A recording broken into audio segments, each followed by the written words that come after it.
এই সবজি নিরামিষ ভাপা হয় দুর্দান্ত। একবার খেলে রোজ খেতে ইচ্ছে করবে। এতটাই সুস্বাদু হয়। নমস্কার, ওয়েলকাম টু পুতুল ভান্ডারিস কিচেন। আজকে সম্পূর্ণ নিরামিষ খুব সাধারণ একটা সবজি দিয়ে দুর্দান্ত স্বাদের একটা ভাপা রেসিপি আপনাদের সঙ্গে শেয়ার করছি। এই ভাপা রেসিপিটা যেদিন আপনারা বানাবেন দেখবেন গরম ভাত দিয়ে আর কোনো কিছুরই প্রয়োজন হবে না। মনে হবে এই একটি রেসিপি দিয়েই পুরো ভাতটা খেয়ে নিই। আর এটা ছোট থেকে বড় সকলেই কিন্তু খেতে খুব পছন্দ করবে। রান্নাটা এতটাই সুস্বাদু হয়।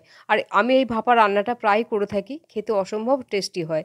তার রান্নাটা সম্পূর্ণ দেখার অনুরোধ জানালাম। দেখার পর ভালো লাগলে প্লিজ একটা লাইক, শেয়ার, কমেন্ট করবেন। আর চ্যানেলে নতুন বন্ধু হয়ে থাকলে চ্যানেলটিকে সাবস্ক্রাইব করে নেওয়ারও অনুরোধ জানালাম। তা ভাপার প্রথম উপকরণ হচ্ছে মশলা।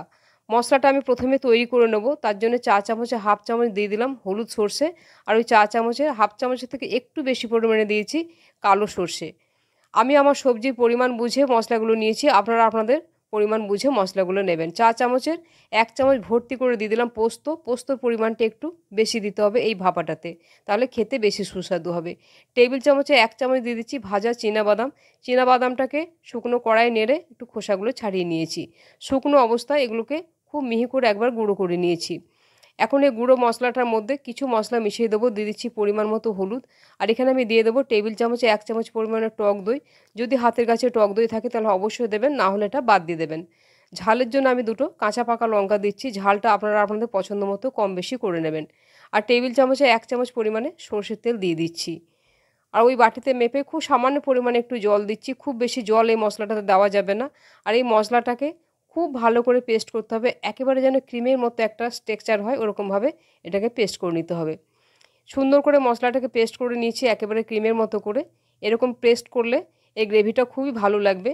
আর এই যে বাটিটা ধুয়ে এটাতে কিন্তু বেশি জল দেওয়া যাবে না। খুব সামান্য 1 চামচ পরিমাণে জল দিলাম। এদিকে আমি গ্যাস অন করে একটা ফ্রাইং প্যান বসিয়ে দিয়েছি। সামান্য নামমাত্র 2-4 ফোঁটা তেল দিচ্ছি যাতে প্যানটা পুড়ে না যায়। আর এই তেলের মধ্যে আমি দিয়ে দিচ্ছি খুব সামান্য পরিমাণে একটুখানি কালো জিরে। কালো জিরেটা তেলের মধ্যে দিয়ে দিলাম, খুব সুন্দর একটা গন্ধ বেরোবে। আর তেলটাকে প্যানের চারিদিকে ছড়িয়ে দিলাম যাতে প্যানটা পুড়ে না যায়। তেল না দিলেও হবে, তো আমি প্যানটা যাতে পুড়ে না যায় তার জন্য একটু তেল দিলাম। আজকে আমি করব ঝিঙে ভাপা। ঝিঙে তো আপনারা অনেক রকম রেসিপি এখন খাচ্ছেন প্রায় প্রতিদিনই। এইভাবে একবার ঝিঙে ভাপাটা করে খেয়ে দেখবেন, খেতে অসম্ভব সুস্বাদু হয়। তা ঝিঙেগুলো খোসা ছাড়িয়ে এভাবে একটু লম্বা লম্বা করে কেটে নিয়েছি।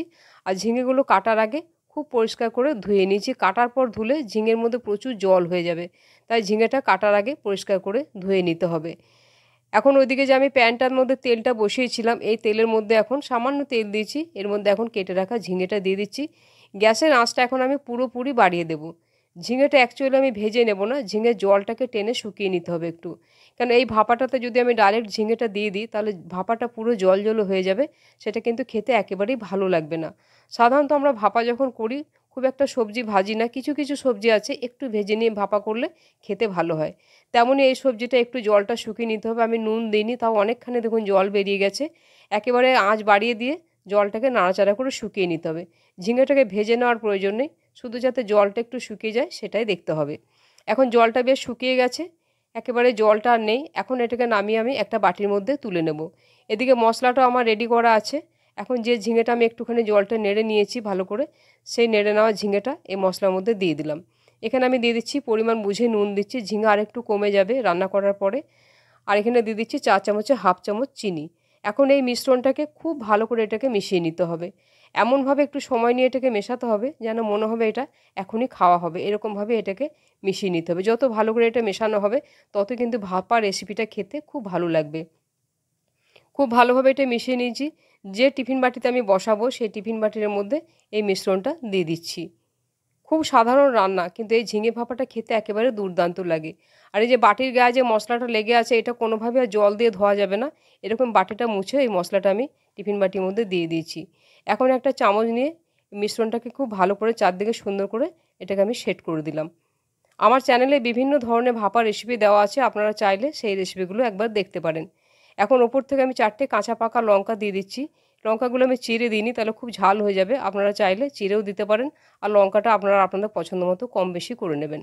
এখন টিফিন বক্সের ঢাকনাটা আমি বন্ধ করে দিলাম। ওদিকে আমি গ্যাস অন করে কড়াই বেশ কিছুটা জল গরম হতে দিয়েছি। জলটা বেশ ভালো গরম হয়ে গেছে। এখন আমি টিফিন বাটিটা ঠিক মাঝখানে বসিয়ে দিলাম। এমনভাবে জলটা দিতে হবে যাতে টিফিন বাটির ওপরে জলটা উঠে না যায়, তাহলে ভেতরে জল ঢুকে যেতে পারে। এখন কম আঁচে এটাকে 5 থেকে 7 মিনিটের জন্য এইভাবে ভেপারে রান্নাটা হতে দেব। প্রায় 7-8 মিনিট পরে আমি ঢাকাটা খুললাম। ঢাকাটা খুলে দিয়ে এখন আমি গ্যাসের ফ্লেমটাকে অফ করে দিলাম। ঝিঙে এমনিতেই নরম, আশা করছি খুব ভালো সেদ্ধ হয়ে যাবে। আর একটু নেড়েও নিয়েছিলাম। এখন বাটিটা নামিয়ে নিয়েছি। এখন একটু একটু গরম আছে। আমি এখন ঢাকাটা খুলে দেখছি যে এটা কীরকমভাবে জমেছে। খুব সুন্দরভাবে এটা জমে গেছে। আর ঝিঙে পোস্ত খেতে আমরা সবাই ভালোবাসি। এটাতে পোস্তর পরিমাণটা একটু বেশি দেওয়া হয়েছে, খেতে অসম্ভব সুস্বাদু হয় গরম ভাত বা রুটির সাথে। দেখুন দেখতে কত লোভনীয় লাগছে। আজকের এই ঝিঙে ভাপা রেসিপিটা যদি ভালো লাগে প্লিজ একটা লাইক, শেয়ার, কমেন্ট করবেন। আর আপনি যদি আমার চ্যানেলে নতুন বন্ধু হয়ে থাকেন প্লিজ আমার চ্যানেলটিকে সাবস্ক্রাইব করে আপনি আমার পাশে থাকবেন। রান্নাটা সম্পূর্ণ দেখার জন্য ধন্যবাদ।